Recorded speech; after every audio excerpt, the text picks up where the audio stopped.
नमस्कार, बहुत स्वागत है आपका आईएनएच हरिभूमि के विशेष चुनावी कार्यक्रम वोट यात्रा में। और वोट यात्रा का जो कारवां है आज पहुंच चुका है गरियाबंद जिले में। आपको बता दें, इस जिले का गठन जो है 1 जनवरी 2012 को हुआ था। गरियाबंद जिले का जो महत्व है आध्यात्मिक नगरी के रूप में यह जाना जाता है। साथ ही बात करें तो यहाँ का राजिम जो है छत्तीसगढ़ का प्रयागराज कहा जाता है। तो आज स्थानीय मुद्दों को लेकर हम चर्चा करेंगे। साथ ही इस जिले की जो 2 विधानसभा सीटें हैं, बिंद्रा, नवागढ़ और राजिम, इन विधानसभाओं की तासीर खोजने की कोशिश करेंगे। क्या प्रमुख मुद्दे हैं यहां पर और कितने पास जो यहां के जनप्रतिनिधि हैं पिछले 4.5 सालों में कितना विकास किया है यहां की जनता के लिए यहां के जनप्रतिनिधियों ने, कांग्रेस की सरकार ने। क्या कांग्रेस का 4.5 साल का शासन बीजेपी के 15 साल के शासन पर भारी पड़ेगा? इन सभी सवालों के जवाब लेंगे। लेकिन एक बार पुनः आपके यहां से हमारे जो अतिथि है उनका परिचय करवा देते हैं। कांग्रेस का पक्ष रखने के लिए हमारे बीच में संजय नेताम साहब हैं, जो कि जिला पंचायत उपाध्यक्ष और पूर्व प्रत्याशी भी रहे हैं राजिम के। साथ ही पुष्पा जगन्नाथ साहू, जो कि जनपद पंचायत अध्यक्ष हैं फिंगेश्वर से। और बीजेपी का पक्ष रखने के लिए हमारे बीच में जो है मुरलीधर सिन्हा, वरिष्ठ भाजपा नेता। साथ ही रोहित साहू, जो कि राजिम विधानसभा से बीजेपी प्रत्याशी हैं। बीजेपी ने अभी हाल ही में 21 प्रत्याशियों की सूची जारी की है, उनमें रोहित साहू जी जो है टिकट पा चुके हैं। तो देर न लगाते हुए शुरू करते हैं आज का वोट यात्रा का चुनावी कार्यक्रम। तो जैसा कि हमने कहा है कि सत्ताधारी पार्टी जो है 4.5 साल का अपना कार्यकाल कर चुकी है छत्तीसगढ़ में। तो पहले सवाल मेरा सत्ताधारी पार्टी से बनता है कि क्या 4.5 साल के विकास से आप संतुष्ट हैं? क्या इन 4.5 सालों का विकास जो है बीजेपी के 15 सालों के विकास पर भारी पड़ेगा? और आखिर जनता वोट करे तो क्यों करे? आपकी क्या उपलब्धियां रही इन 4.5 सालों में? सबसे पहले मैं आईएनएच हरिभूमि परिवार को बहुत धन्यवाद देता हूं। आज गरियाबंद में कार्यक्रम रखे हैं उसके लिए। निश्चित तौर पे आपने एक सवाल किया कि 15 साल और 4.5 साल बनाम 4.5 साल में आपने देखे होंगे कि भूपेश बघेल जी ने कार्य किए हैं, वो 15 साल के भारतीय जनता पार्टी कार्य नहीं कर पाई है। आज किसान को देखेंगे, आप मजदूर को देखेंगे, नौजवान को देखेंगे, बेरोजगार को देखेंगे, छोटे छोटे उद्यमी को देखेंगे, तो लगातार कांग्रेस पार्टी ने विकास कार्य किया है। सबसे पहले किसानों का कर्जा माफ उन्होंने किया। 19 लाख किसानों का 10,000 करोड़ से अधिक किसानों का कर्जा माफ हुआ है। आज नौजवान साथियों को आप देखेंगे रोजगार के साधन उपलब्ध हमारी सरकार कराने जा रही है। बेरोजगारों को बेरोजगारी भत्ता देने जा रही है। आप गरियाबंद जिले की बात करेंगे, मैं बताना चाहूंगा गरियाबंद जिले के कोने कोने में विकास हुई है 4.5 सालों में। बिंद्रा नगर में आप देखेंगे कि बड़े बड़े आप जो 15 साल भारतीय जनता पार्टी नहीं कर पाई, आज वो कांग्रेस की सरकार ने किया है। आप सड़क को देखेंगे, आप शिक्षा स्तर पे देखेंगे, आप बिजली की व्यवस्था देखेंगे। जो भारतीय जनता पार्टी सिर्फ एक घोषणा करती रही कि 132 केवी जो सबसे बड़ा कहना चाहिए उस क्षेत्र का बड़ा मांग था, 132 केवी के लिए सिर्फ रमन सिंह जी घोषणा बस करते रह गए। और 132 केवी की स्थापना अगर कोई किया है तो वो माननीय भूपेश बघेल जी किए हैं। आप सड़क देखेंगे, 2014 से लोग बोलते रहे थे हम लोग एनएच के मार्ग बनाएंगे, एनएच हम लोग सड़क का निर्माण करेंगे। आज कांग्रेस की सरकार बनी, भूपेश बघेल जी ने माननीय नितिन गडकरी जी से बैठक करके उन्होंने मांग किया और स्वीकृति करवाया। आज मदांगमुड़ा से लेकर के उड़ीसा बॉर्डर तक सड़क बनने जा रही है। और बहुत जल्द जो है आप देखेंगे कि जो छूटा हुआ मार्ग है वो मार्ग भी बहुत जल्द स्टार्ट होने वाला है। गांव को जोड़ने के लिए उन्होंने काम किया है। और देखेंगे बिंद्रा नवागढ़ विधानसभा में तो कोने कोने आप जाएंगे तो आपको दिखेगा कि किसान जो लगातार आप देखेंगे कि किसान 10 किलोमीटर 20 किलोमीटर तक धान बेचने जाते थे, आज जगह जगह धान खरीदी केंद्र खोला गया है। आज किसान जो है सरकार से बेहद खुश हैं। तो ये रही हमारी सरकार की लगातार किसानों के लिए उन्होंने काम किया है, नौजवान बेरोजगारों के लिए काम किया है। तो लगातार हमारी सरकार बहुत अच्छा काम कर रही है। आप देखेंगे 15 साल बनाम तो 4.5 साल जो है भाजपा की सरकार से कांग्रेस जो 15 साल रही है बीजेपी की गवर्नमेंट, तो 4.5 साल जो भूपेश बघेल जी ने काम किया है। संजय जी, आप राजिम विधानसभा से प्रत्याशी रहे हैं, आप सड़कों की बात कर रहे हैं, रोड की बात कर रहे हैं। अभी हम हाल ही में जब यहाँ पर वोट यात्रा करने के लिए आ रहे थे तो राज्य में तो सड़क में गड्ढे हैं कि गड्ढों में सड़क है, ये तो नजारा हमने खुद देखा है। आप कैसे दम भरते हैं कि सड़कें मजबूत हैं। आप बात कर रहे हैं उड़ीसा मार्ग को जोड़ने के लिए एनएच 130 जो है जिसको नेशनल हाईवे बनाया गया है, एक सिंगल वन वे सड़क मार्ग किया है। क्या उसको हाईवे की आप पूर्ण जो सहमति दे पाए हैं, बना पाए उसको? निश्चित तौर पे आप देखेंगे, आप मदांगमुड़ा से लेकर के आप बेबो के बॉर्डर में चले जाइए, आप देखेंगे पूरा सड़क जो है बन रहा है। मेरे ख्याल से 20% बस सड़क बाकी है और सड़क बनने जा रही है। नहीं, राज्य में है, नहीं मानते हैं, नहीं मानते मेरी बात को आप? निश्चित तौर पर सड़क का निर्माण हो रहा है, आप देखेंगे। आप नहीं मानेंगे, से लेकर के मानेंगे सरकार आपकी है। बीजेपी प्रत्याशी के तौर पर हैं, आप राजम से वो भी ताल्लुक रखते हैं, आप भी राजम प्रत्याशी हैं, कितना सहमत है कांग्रेस के 4.5 साल के कार्यकाल से? आप सभी को नमस्कार। आईएनएच हरिभूमि के सभी परिवार को मैं नमस्कार प्रणाम करता हूं। आदरणीय हमारे मित्र संजय नेताम जी अभी जो बात बोल रहे हैं उसको ये भी समझ नहीं है कि छत्तीसगढ़ में जब से कांग्रेस की सरकार बनी है छत्तीसगढ़ को लूटने का काम किया है। आज मैं बताना चाहूंगा आदरणीय संजय भाई जी को, जिस दिन से छत्तीसगढ़ में कांग्रेस की सरकार बनी है युवा ठगा हुआ महसूस कर रहे हैं, छत्तीसगढ़ के किसान ठगा हुआ महसूस कर रहे हैं, हमारी छत्तीसगढ़ के माता बहनों को ठगने का काम किया है छत्तीसगढ़ की कांग्रेस सरकार।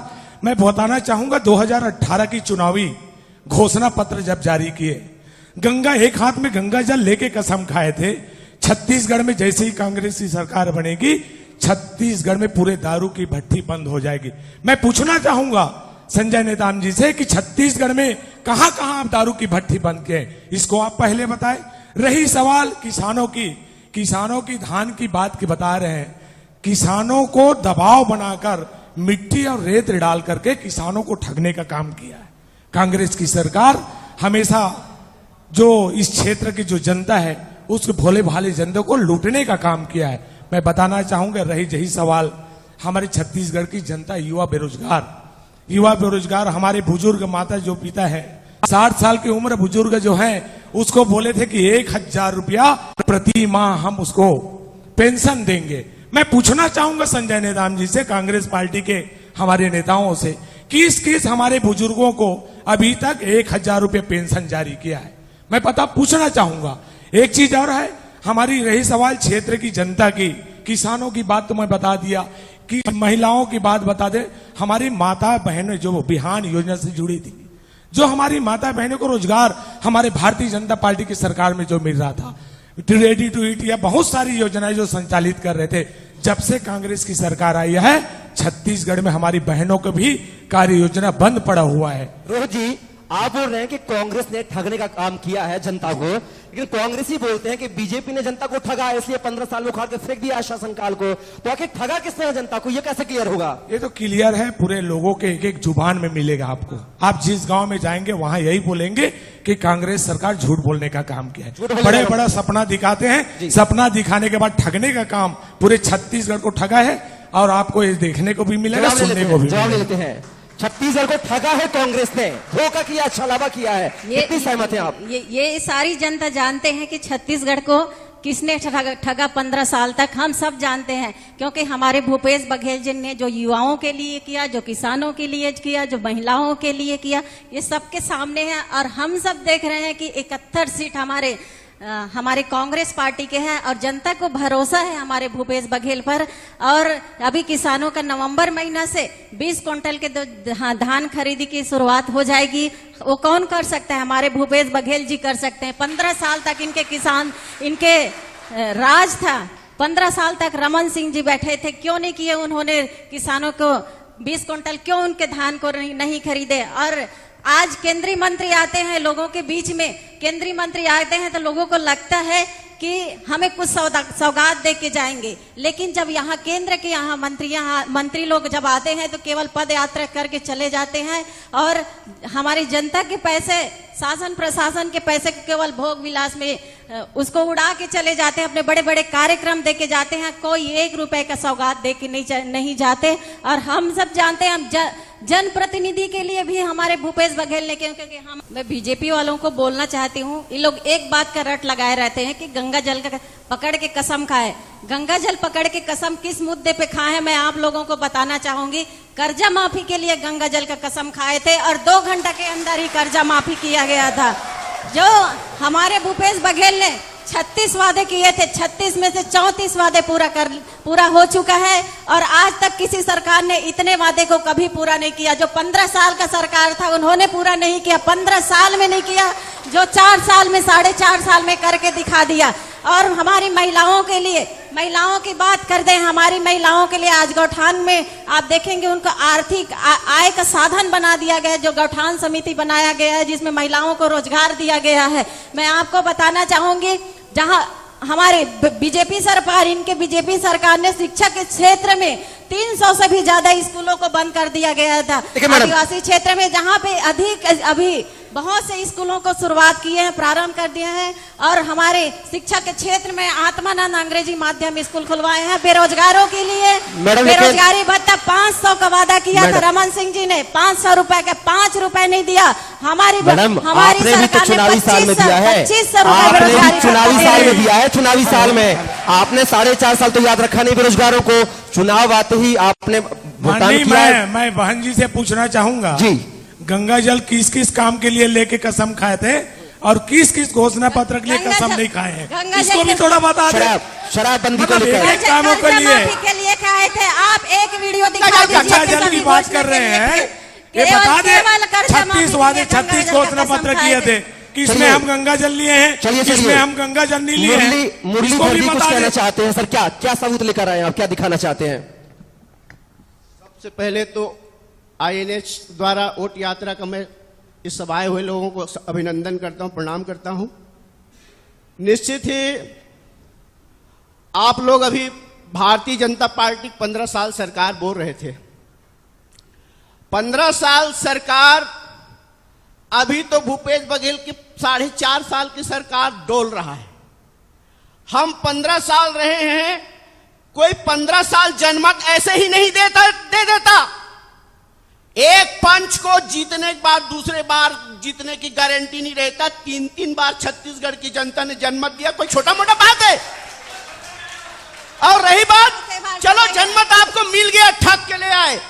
36 बिंदु में जब राहुल गांधी जी आए थे तो टीएस सीधे बाबा उसके अध्यक्ष थे इस संकल्प पत्र के लिए।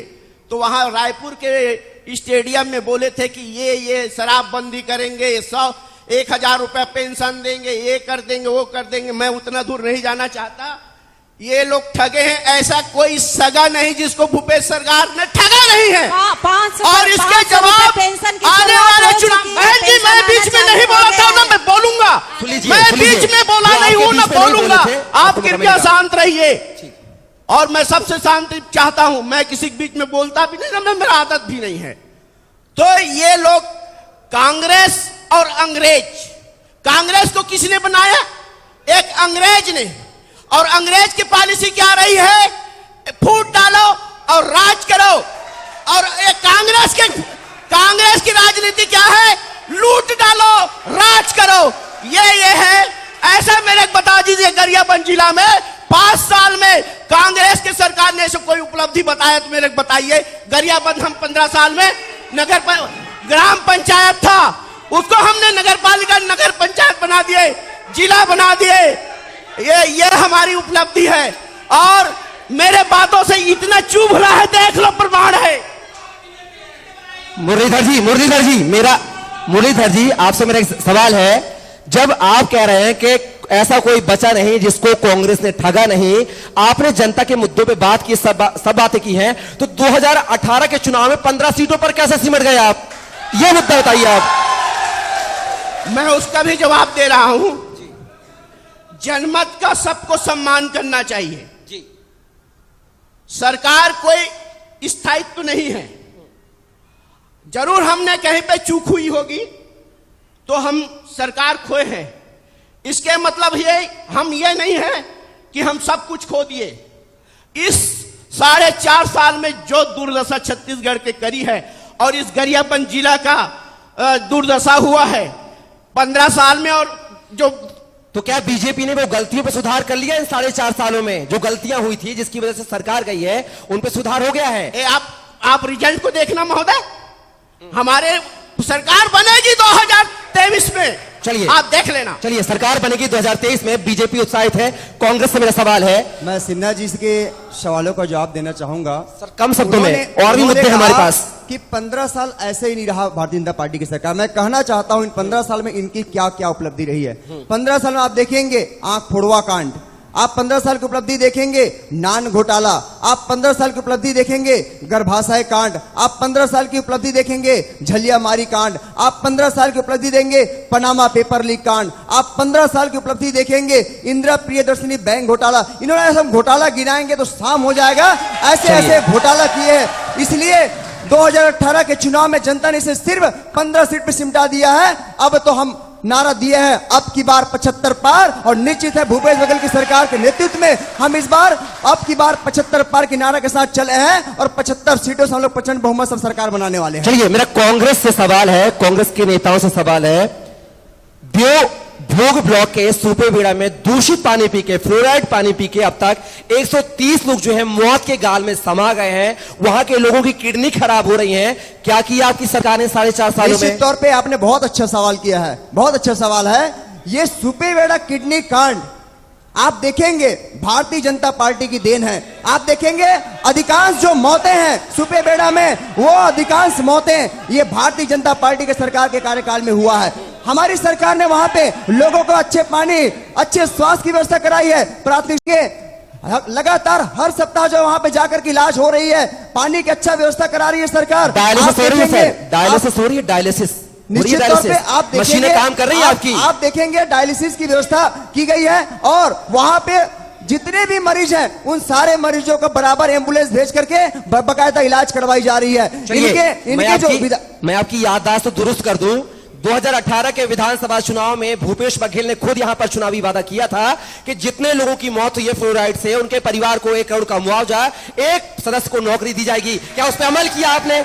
निश्चित तौर पे आपने जो सवाल उठाया है, हमने सहानुभूति पूर्वक विचार किया है और माननीय भूपेश बघेल जी ने ऐसा नहीं कहा था। आप जो बोल रहे हैं 1 करोड़ की मुआवजा की बात, उन्होंने ये कहा था कि हम सरकार से मांग करेंगे। जब उस समय भारतीय जनता पार्टी की सरकार रही है, उन्होंने ये कहा आप मांग रहे थे और बीजेपी सरकार से वादा कर रहे थे। उन्होंने ये कहा था कि हम जितने भी परिवार हैं, जो पीड़ित परिवार हैं, हम 1 करोड़ की मुआवजा की मांग करते, उन्होंने ये कहा था। और लेकिन जब सरकार में आए तो उन्होंने क्यों अमल नहीं किया? जब वो सरकार में आए तो अमल क्यों नहीं किया? ये सवाल है। हमने प्रयास किया है और वहां पे अमल लाया है। मैं आपको बताना चाहूंगा कि सरकार ने वहां पे आप जाकर के देखेंगे, पहले की अपेक्षा में आज जाकर के देखेंगे, वहां पे स्वास्थ्य और वहां पे शिक्षा और वहां पे जो पानी की जो समस्या थी, उनकी जो समस्या थी, उन समस्याओं को हमने दूर करने का काम किया। संतोष जी, आप स्वास्थ्य की बातें कर रहे हैं। स्वास्थ्य इतना अच्छा है गरियाबंद में कि ये रेफर सेंटर बन चुका है। यहाँ के मरीजों को रायपुर या उड़ीसा के भवानीपट्टनम भेजा जाता है। ये स्वास्थ्य सुविधा है आपकी। आप देखेंगे इनके जनक कौन है? ये भारतीय जनता पार्टी है। अरे तो आपने क्या सुधार किया 4.5 सालों में सर? मैं बता रहा हूं, जनक वो थे,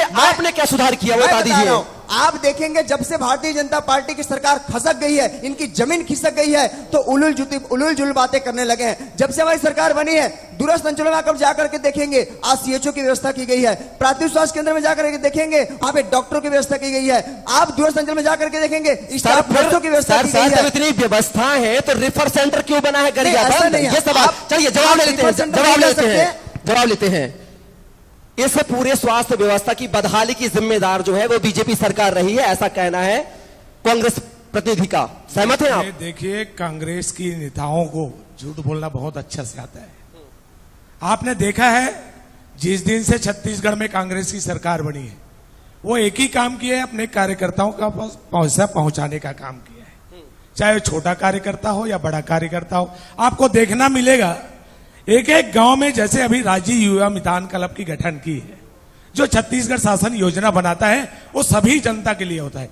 लेकिन आपको छत्तीसगढ़ में देखने को मिलेगा एक एक गांव के एक एक कांग्रेसी परिवार को राजीव युवा मितान का गठन किया है, जिसके खाते में डायरेक्ट उसके खाते में पैसा डालने का काम किया है। और दूसरी बात है, गौठान योजना चला रहे हैं। छत्तीसगढ़ में कांग्रेस की सरकार गौठान योजना चला रही है, जिसमें गौठान समिति का गठन किए हैं। उसमें भी जितने हमारे कांग्रेसी भाई हैं, उन्हीं परिवार को वहां समिति गठन किए हैं, उसके खाते में डायरेक्ट पैसा देने का काम किया है। कांग्रेस सरकार को आम जनता से कोई मतलब नहीं है, वो अपने कार्यकर्ताओं के खाते में कैसे पैसा भेजे इसकी चिंता है। मैं कांग्रेस पार्टी के नेताओं से पूछना चाहता हूं कि 10 दिनों के भीतर उन्होंने अनियमित कर्मचारी को नियमित करने की बात कही थी। आज 10 दिन के अंदर में आचार संहिता लगने को जा रही है। आज तक के अनियमित कर्मचारी को नियमित नहीं किया गया, क्या 10 दिन के अंदर कर लेगी?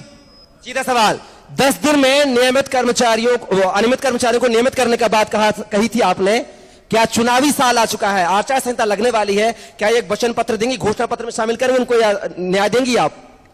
हमारे भूपेश बघेल जी ने जितने 36 घोषणा में से 34 पूरा किए हैं और जो बोले हैं उसको करके दिखाए हैं, तो इसको भी जरूर करेंगे, ये हम सबका विश्वास है, क्योंकि भूपेश है तो भरोसा है।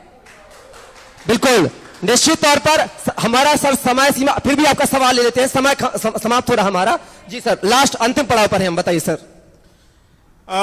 मैं बिंद्रा नवागढ़ का कार्यकर्ता हूं और आदरणीय संजय नेताम जी से खासतौर से जानना चाहूंगा और एक लाइन में चाहूंगा नेताम जी, हमारे ग्राम में और पूरे छत्तीसगढ़ में महिला समूह गठित है और आपके नेता ने कहा था कि मैं 10 दिन में समस्त महिला समूह की कर्ज माफ कर दूंगा। तो 1-2 दिन में कब आप माफ करो? जाति बिराती तो कम माफ कर दो भैया, यही निवेदन है। कब माफ करो तो तेला बता दो। युवा हूं, युवाओं की बात करूंगा। कांग्रेस सरकार में देखा जा रहा है कि चपरासी से लेकर पीएससी तक के घोटाले ही घोटाले हैं। इसमें पैसे लेकर युवाओं को नौकरी दिया जा रहा है, इस पर आप क्या कहना चाहेंगे? चलिए, महिला समूह का कर्जा 10 दिन के अंदर माफ कर देंगे, कहां कर्जा माफ हुआ है? पहला सवाल। आप देखेंगे पुराने जितने भी कर्जा था महिला समूह ने लिया हुआ था, आप देखेंगे पिछले साल तीजा के दिन जो महिलाएं तीजा मानते हैं, उस तीजा के दिन में ही भूपेश बघेल जी ने सौगात दिया था और करोड़ों रुपए का कर्जा उन्होंने माफ किया था।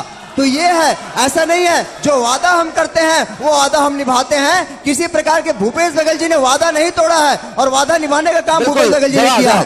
पूछे नेताम जी, नोटिस आ रहा है महिला समूह के पहने के पास, बैंक का नोटिस आ रहा है, आप कहां के झूठ बोल रहे हैं? ये ठगिए मत महिला समूह के बहनों को, ये ठग है, आप ठग की राजनीति करें। चलिए, गलत बात है। आप चैनल से जुड़े हुए हैं, आप पिछले बार देखेंगे कि बराबर जितने पुराने कर्जा लिए हुए थे, जितने भी हमारे समूह लोगों ने कर्जा लिया हुआ था महिलाएं बहनें, वो सारे कर्जा उनका माफ किया गया है। अंतिम सवाल, कांग्रेस शासनकाल में पीएससी घोटाला हो रहा है, आरोप आया है, सरकारी भर्तियों में घोटाले हो रहे हैं, क्या सहमत हैं आप जो आरोप जनता या बीजेपी वाले लगा रहे हैं?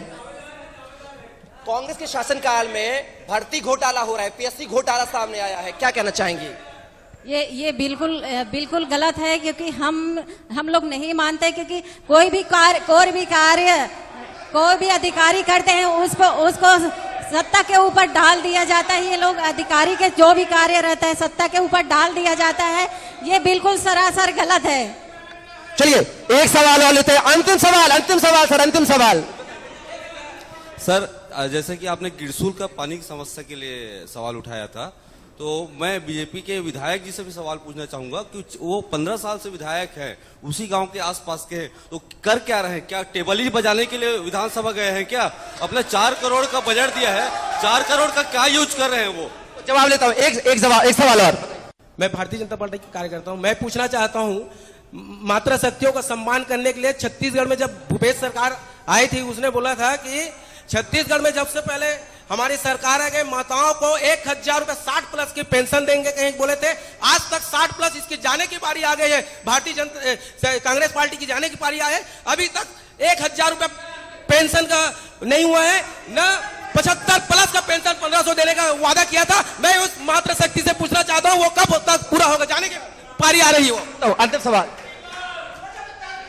मैं इन भाजपा के प्रवक्ताओं को यही बोलना चाहता हूं, तुम्हार झूठ लाभ नहीं साहबो, काका संगी रहेबो। चलिए, पेंशन योजना, वृद्धा पेंशन क्या है? मैं बताना चाहूंगी, निराश्रित पेंशन जो पेंशन योजना बताई गई थी, 500 रुपए पेंशन, ये 3 महीने से चालू हो गया, जब पहले 300 रुपए दिया जाता था, वो 500 रुपए शुरुआत हो चुकी है। निश्चित तौर से आने वाले समय में 1000 भी होगा।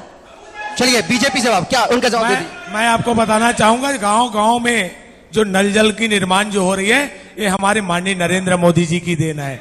एक घर को पक्का बनाने का काम भी जो कर रहे हैं, ये हमारे केंद्र सरकार की देन है।